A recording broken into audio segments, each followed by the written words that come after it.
বর্তমান সময়ে আপনি প্রতারিত হচ্ছেন, বিভিন্ন রকমভাবে প্রতারিত হচ্ছেন। ফোনের মাধ্যমে, কখনো বাড়িতে নেটওয়ার্ক বসাবে বলে, কখনো লোনের নামে, কখনো গিফটের নামে, কখনো কোনো অনলাইন ডেলিভারির নামে প্রতারিত করা হচ্ছে। সাইবার ফ্রড হচ্ছে, আর এখনকার দিনে বিশেষত পুলিশের নাম করে, বিভিন্ন আধিকারিকদের নাম করে আপনাদের ভয় দেখানো হয়।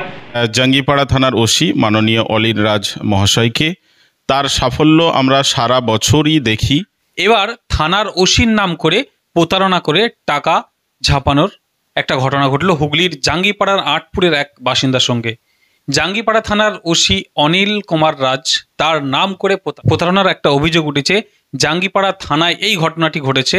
বিস্তারিত আপনাদেরকে ভিডিওতে দেখাবো। জাঙ্গিপাড়া থানার ওসি অনিল কুমার রাজ তিনি কি বলছেন এবং যিনি প্রতারিত হয়েছেন তিনি কি বলছেন, ভিডিওতে সম্পূর্ণ দেখাবো আপনাদেরকে। আমার নাম অনুপ সেন। আজকে দুপুর 2:30-3টে নাগাদ আমার বাড়িতে একটা ফোন আসে মায়ের নাম্বারে। তো মা আমাকে বলে যে জাঙ্গিপাড়া থানা থেকে ফোন করেছে। আমি তখন বাড়িতে ছিলাম না। বলে জাঙ্গিপাড়া থানা থেকে ফোন করেছে, তোকে থানায় দেখা করতে বলছে, তাড়াতাড়ি বাড়ি আয়। তো আমি বাড়ি যাই এবং সেই নাম্বারটা মায়ের ফোন থেকে নিয়ে আমার ফোন থেকে কল ব্যাক করি। দুবার কল ব্যাক করার পর কল রিসিভ হয় না। আমি জাঙ্গিপাড়া থানায় ফোন করে কনফার্ম হই যে নাম্বারটা কোনো স্যারের নয়, কোনো অফিসারের জাঙ্গিপাড়া থানার পার্সোনাল নাম্বারও নয়। তো তারপরে আমি সেই নাম্বার থেকে কল ব্যাক আসে, আমি কথা বলি এবং জাঙ্গিপাড়া থানার যিনি ওসি স্যার আছেন অনিল কুমার রাজ স্যার, ওনার নাম করে বলেন যে আমি জাঙ্গিপাড়া থানা থেকে বলছি, ওসি অনিল কুমার রাজ বলছি।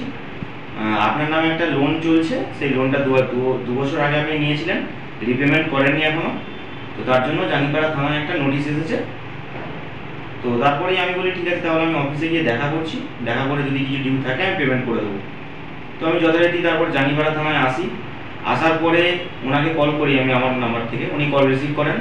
কল রিসিভ করার পর আমি এখানে টেবিলে সেই সময় যে স্যার ছিলেন ওনাকে ফোনটা দিই। ওনার কাছে উনি পরিচয় দেন যে উনি সাইবার ক্রাইমের আইসি বলছেন এবং আমাকে বসিয়ে রাখতে বলেন যতক্ষণ না আমি কিছু একটা অ্যামাউন্ট বলেছেন, সেই অ্যামাউন্টটা রিপেমেন্ট যতক্ষণ না করি ততক্ষণ আমাকে বসিয়ে রাখতে বলেছেন এবং ওখান থেকে সাইবার ক্রাইম ডিপার্টমেন্ট থেকে জাঙ্গিপাড়া থানায় বাকি ডিটেলস মেলে পাঠিয়ে দেওয়ার কথা বলেছিলেন।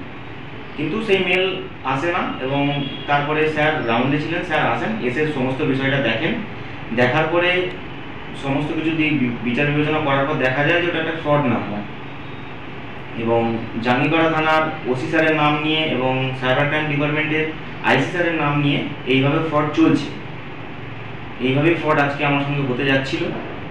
জাস্ট কিছুটা সচেতনতা ছিল বলে এই জিনিসটা হতে পারেনি আজকে।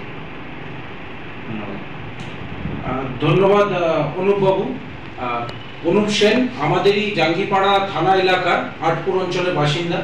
আজকে ওনার বুদ্ধিমত্তা এবং সাহসিকতার পরিচয় দিয়েছেন যে ওনার কাছে একটা পুলিশ ডিপার্টমেন্টের বিভিন্ন অফিসারের নাম করে, বিশেষত ওসি জাঙ্গিপাড়া এবং আইসি সাইবার ক্রাইম পিএস হুগলি রুরালের নাম করে ওনাকে একটা ফ্রড করার চেষ্টা করা হয়েছিল।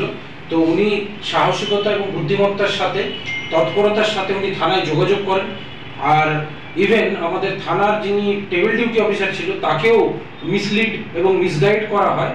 আর আমাদের নজরে আসতেই আমরা সঙ্গে সঙ্গে এনার যা বয়ান আছে জিডিতে নথিভুক্ত করি এবং জিডিতে নথিভুক্ত করে তার প্রাথমিক তদন্ত শুরু করি এবং প্রাথমিক তদন্তেই বেরিয়ে আসে এটি একটি ফ্রডস্টারের নাম্বার, যা পশ্চিমবঙ্গের বাইরের কোনো অঞ্চল থেকে অপারেট হচ্ছে এবং পশ্চিমবঙ্গের হুগলি রুরাল পুলিশ ডিপার্টমেন্টের জাঙ্গিপাড়া থানা এবং আইসি সাইবার ক্রাইম পিএস এর নাম করে আমাদের এই জাঙ্গিপাড়া থানা এলাকার একজন নিরীহ ব্যক্তির কিছু টাকা ওনারা ফ্রড করার চেষ্টা করেছেন। আমরা ওনার এই বুদ্ধিমত্তা এবং এই অ্যাওয়ারনেসের জন্য ওনাকে ধন্যবাদ জানাচ্ছি এবং আমরা একটা আবেদন রাখছি সমস্ত জাঙ্গিপাড়াবাসী তথা হুগলিবাসী এবং পশ্চিমবঙ্গবাসীর কাছে। বর্তমান দিনে প্রচুর পরিমাণে সাইবার ফ্রড হচ্ছে, আর এখনকার দিনে বিশেষত পুলিশের নাম করে, বিভিন্ন আধিকারিকদের নাম করে আপনাদের ভয় দেখানো হয়। ইভেন অনেক সময় ফ্রডস্টাররা পুলিশের পোশাক পরে ভিডিও কলে আপনাদের বিভিন্নভাবে প্রতারিত করার চেষ্টা করে।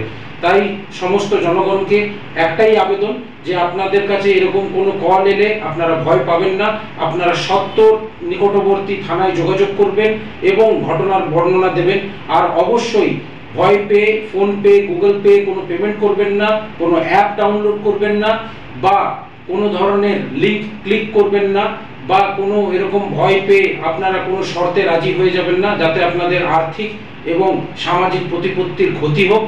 আর এই অ্যাওয়ারনেস আমরা চিরকাল করে আসছি। আমাদের এসপি হুগলি রুরাল স্যারের নেতৃত্বে আমাদের প্রত্যেক থানায় সাইবার পিএস হেল্প ডেস্ক খোলা হয়েছে, যারা বিশেষত এই ধরনের অভিযোগগুলো থানা লেভেলের দেখে এবং সেগুলো নিয়ে ওয়ার্কআউট করে মানুষের সুরাহা করে। তাই সবাইকে আবেদন যে আপনাদের কোনো ধরনের সমস্যা, কোনো সন্দেহ বা এরকম ধরনের অপরিচিত কোনো কল এলে অবশ্যই প্রাথমিকভাবে আপনারা লোকাল পিএসে গিয়ে জানান এবং এই ধরনের ফ্রড থেকে নিজেদের বাঁচান। আপনাদের সেবায়, সুরক্ষায় এবং সচেতনতায় জাঙ্গিপাড়া থানা, হুগলি গ্রামীণ পুলিশ, পশ্চিমবঙ্গ পুলিশ সর্বদাই আপনাদের পাশে আছে, তৎপর আছে, আপনাদের সেবায় নিয়োজিত আছে। ধন্যবাদ। অসংখ্য ধন্যবাদ আমাদের জাঙ্গিপাড়া থানার ওসি মাননীয় অলির রাজ মহাশয়কে। তার সাফল্য আমরা সারা বছরই দেখি, ব্যতিক্রমী নন। সোশ্যাল অ্যাক্টিভিটি আমরা সবসময় ফলো করি। এই রিসেন্ট যেটা তিনি করেছেন, একজন মানুষকে তিনি প্রতারণার হাত থেকে বাঁচিয়ে একটা বড় সাফল্য অর্জন করেছেন। এর জন্য তাকে অসংখ্য ধন্যবাদ। সাথে সাথে আমাদের হুগলির গ্রামীণ পুলিশকেও অসংখ্য ধন্যবাদ। এই ধরনের সাফল্য দিন দিন আমরা যেভাবে দেখছি, আজকে মানুষ যেভাবে প্রতারণার শিকার হচ্ছে। আর অনিল রাজের কথা আমার আরও একটু ওনার সম্বন্ধে ডিটেলস জানি, যেহেতু ওনার সঙ্গে আমার দীর্ঘদিনের সম্পর্ক এবং লকডাউনে আমরা একসাথে বহু সেবামূলক কাজ করেছি। তারপরে উনি বিভিন্ন থানায় গিয়েছেন, সে থানাতে গিয়ে ওনার সঙ্গে আমরা একসাথে কাজ করেছি। কয়েকদিন আগে বন্যা দুর্গত মানুষদের জাঙ্গিপাড়ায় গিয়ে কাজ করে আসলাম। পুজোর সময় আমরা হোমে গিয়ে কাজ করে আসলাম। যার জন্য ওনার এরকম উদার মানসিকতার যে পরিচয় উনি সবসময় দিয়ে থাকেন, ওনাকে কুর্নিশ জানাই, নবাবিয়া মিশনের পক্ষ থেকে মোবারকবাদ জানাই। আপনি ভালো থাকুন, সুস্থ থাকুন, এইভাবেই সমাজের কাজ করুন, মানুষকে প্রতারণার হাত থেকে বাঁচিয়ে যাবেন। যতদিন আপনি সুস্থ থাকবেন, ভালো থাকবেন, স্রষ্টার কাছে আপনার সুস্থতা এবং দীর্ঘ জীবীর আমরা কামনা করি। Thank you.